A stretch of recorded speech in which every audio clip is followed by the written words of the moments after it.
to talk about Atiku Abubakar's presidential journey since 1993, in case you don't know. Yes, that is dated back to the Third Republic, where he contested the ticket of the SDP against Moshood Abiola.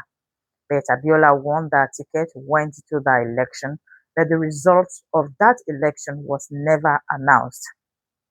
But it's an election that many still see as the most credible and freest election Nigeria ever had till date. And that is why Nigeria now celebrates June the 12th as Democracy Day. After that, 1993, we came into the Fourth Republic beginning from 1999, where President Olusegun contested under the PDP and picked Atiku Abubakar as his running mate. They won that election. Atiku served for good 8 years under President Olusegun Obasanjo. But towards the end of that administration, there were issues, internal crises that erupted between Atiku and his boss. So it fell out of favor. Atiku Abubakar had to defect from the PDP to Action Congress, where he contested the presidential election against Umar Musa Yar'Adua, who was the anointed candidate of President Olusegun Obasanjo. Atiku lost to Umar Musa Yar'Adua. But unfortunately, Umar Musa Yar'Adua was only able to serve in his administration for 2 years before his death. Jonathan had to complete his remaining 2 years. But President Goodluck Ebele Jonathan now contested for a fresh election in 2011, where Atiku came back to the PDP to contest the ticket against Jonathan. But at the primaries, Jonathan won. Atiku went into the election and eventually won. After 2011, Atiku defected back to the APC. He went to the APC to seek for the ticket, the presidential ticket against uh, late President Muhammadu Buhari.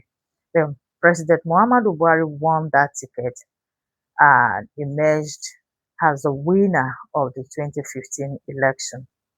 After the 2015 election again, Atiku returned back to PDP in 2019, where he picked Peter Obi as his running mate. But they lost that election. After the 2019 election, Atiku did not decamp from the PDP this time. He remained. But there were so many people, sitting governors, who were angry, who also wanted the PDP tickets. This was the beginning of the PDP crisis that we are still seeing till date.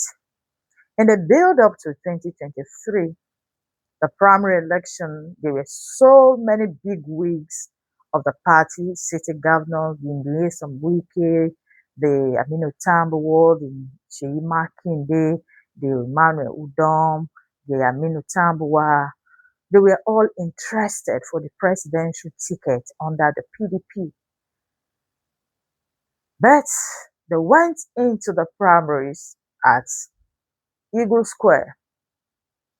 Fortunately, Atiku Abubakar clinched that ticket. So many people were aggrieved, especially Nyesom Wike, because he felt betrayed by his very close friend, Aminu Tambuwa, who at the dying minute collapsed his structure for Atiku Abubakar. That never went down well with Nyesom Wike. But after the primaries, at least the party has to move on. Committees were set up and there was an agreement for Atiku to pick Nyesom Wike as his running mate, which he never did. Reasons best known to him.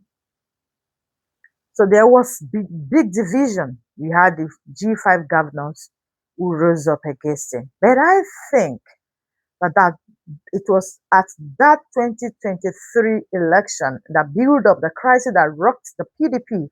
That was where Atiku missed it.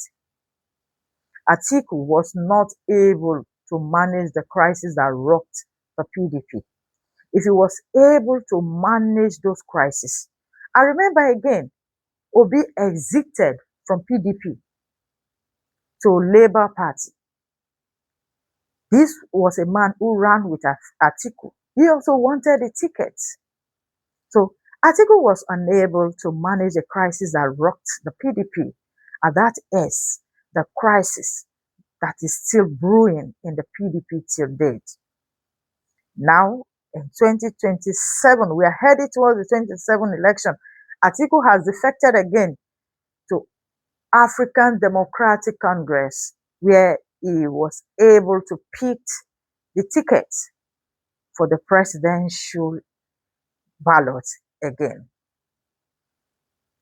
Is it this ambition too many for one candidate? What do you think is that blueprint Atiku has that he wants to run Nigeria with? Look at 2027 election. Obi is also in the race. Are we going to experience what we saw in 2023? The incumbent president is a very hard nut to crack. Do you think that President Bola Ahmed Tinubu will be asleep to allow someone to push him out of Aso Rock when he was not even a sitting president?